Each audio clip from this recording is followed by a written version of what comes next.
Acharya, you have explained that. So, what I understand is broadly there are two aspects of life. One is Artha Kama, which is more to do with the material aspects of life, and then you mentioned Adhyatmika, which is to do with the spiritual aspect of life.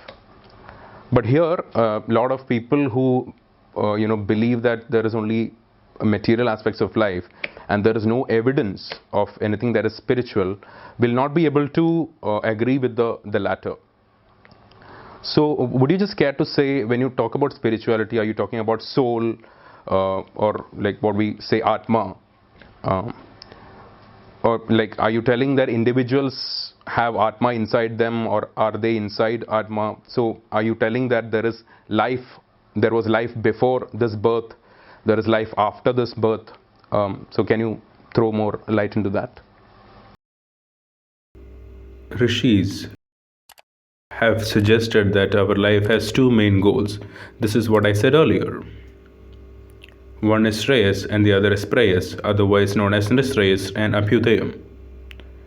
These life goals were classified by evaluating human life comprehensively.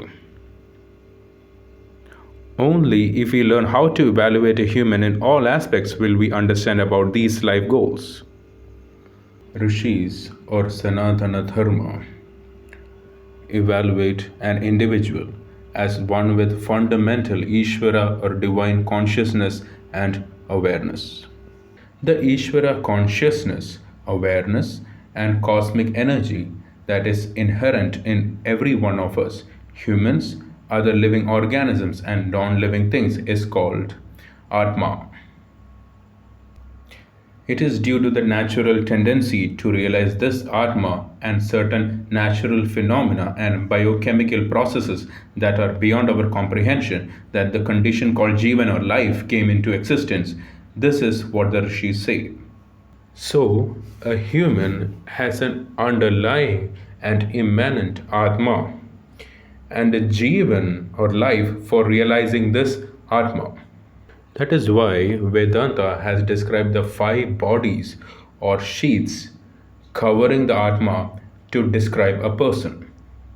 The one closest to Atma is called Anandamaya Sharira or bliss body. Next one, which is called Vijnanamaya Sharira or wisdom body. Beyond that is the Manomaya Sharira, that is an emotional body, followed by Pranamaya Sharira, that is energy body, and then Annamaya Sharira, which is physical or material body. If we begin in the order or from visible level, first comes Annamaya Sharira, that is the Stula or physical body. Next Pranamaya Sharira, Manomaya Sharira, and Vijnanamaya Sharira, which together comprise a Sukshma Sharira or astral body. Then Anandamaya Sharira, that is a causal body. Then ultimately Atma. This is how a human is understood. Hence, Sanatana Dharma not only talks about Atma. Jivan, life, is a fundamental reality. The Jivita Darshana was developed in such a way by considering Jivan's various components, considering their best interests, examining their objectives, making sure they don't overlap each other or contradict each other. Hence, the interests of the physical, astral, and causal bodies that envelop the Atma have also been considered. That is what we mean by Laukika Jivita Vijayam or success in worldly life. Successful worldly life includes victory in the material and the world beyond. But to realize Atma, the very purpose of life and the means to achieve it, is what we call Shreyas, Nishreyas, Adhyatmika or spiritual life success. Hence, Sanatana Dharma is a means to attain both of these. In other words, Sanatana Dharma is a way to attain Purushartha Prapti. We were able to determine this goal only because we have understood and examined a human being holistically.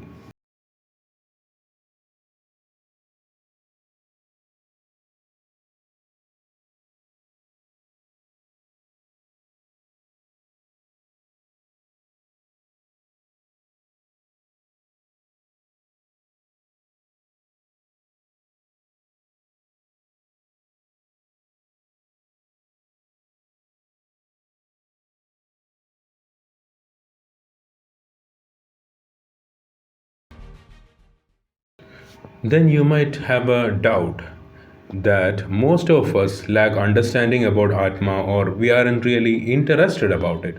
but at the same time we are interested in bodily needs and interested and seek mental happiness. So some might say that Atma does not exist or Atma is a bogus claim.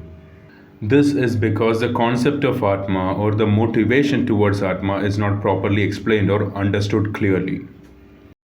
Every individual has an intrinsic natural tendency towards a state of Sat, Chith, Aananda. This is a fact.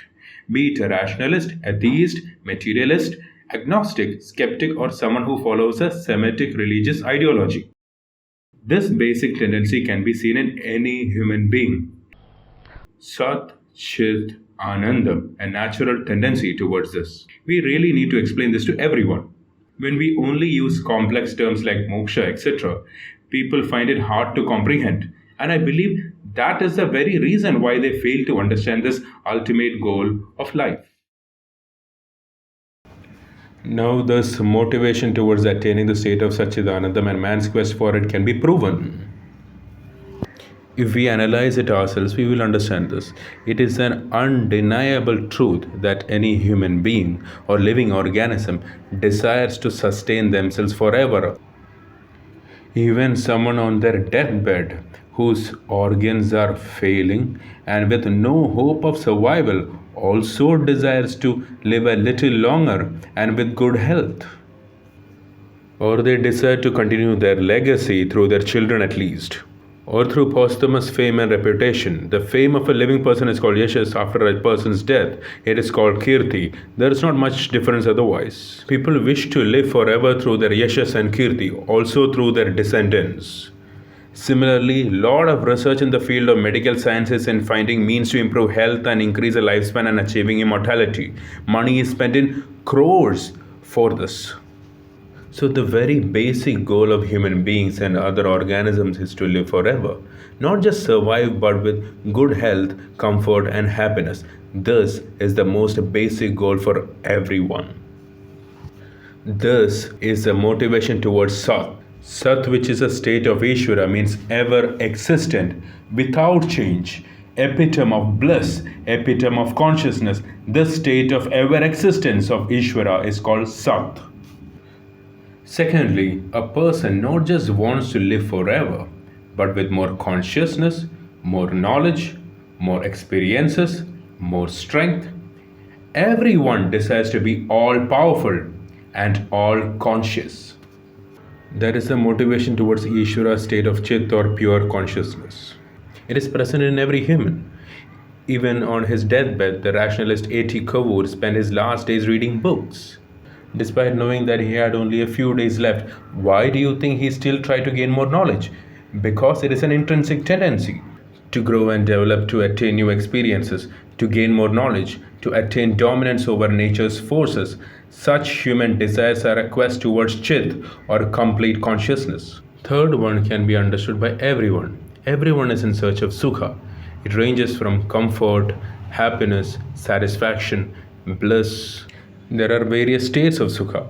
To gain more comfort, to live more happily, moreover be satisfied with life, and to attain a blissful state which is above all this are everybody's goals.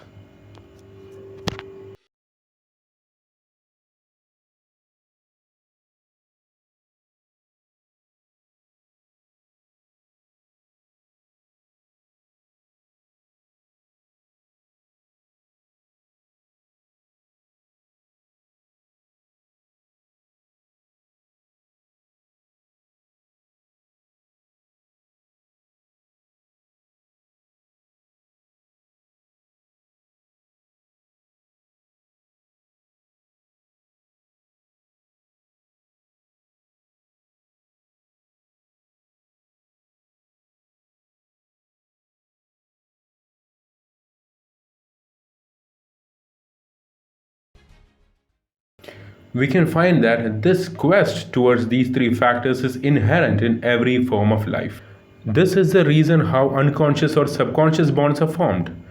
A newborn forms a bond with its mother because she gives it warmth. The child is unable to think otherwise. The mother provides warmth, provides milk when it's hungry. That's how the baby develops a bond with the mother. Worldly bonds are formed when our basic human needs are fulfilled. Now, be it worldly bonds, spiritual, and higher bonds, we can see that the foundation of all these is comfort, happiness, satisfaction, and bliss. The quest towards this, done in the right way, is what we can call the actual truth seeking or spiritual quest or pursuit. If it is explained in this manner, it might be easier for anyone to understand this. On the other hand, if we use difficult and cliched terms such as Atma Sakshatkara, Brahma Sakshatkara, Mukti, Moksha, etc., and if it is not explained clearly, it will be difficult for most people to understand, as you said. Not just every human, but every life form are in a quest towards these three states. I would say that the driving force for evolution itself is a journey to attain the state of Sat Chit Aananda.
Modern scientists have reached the postulation that there is energy beyond matter and that there is consciousness beyond energy.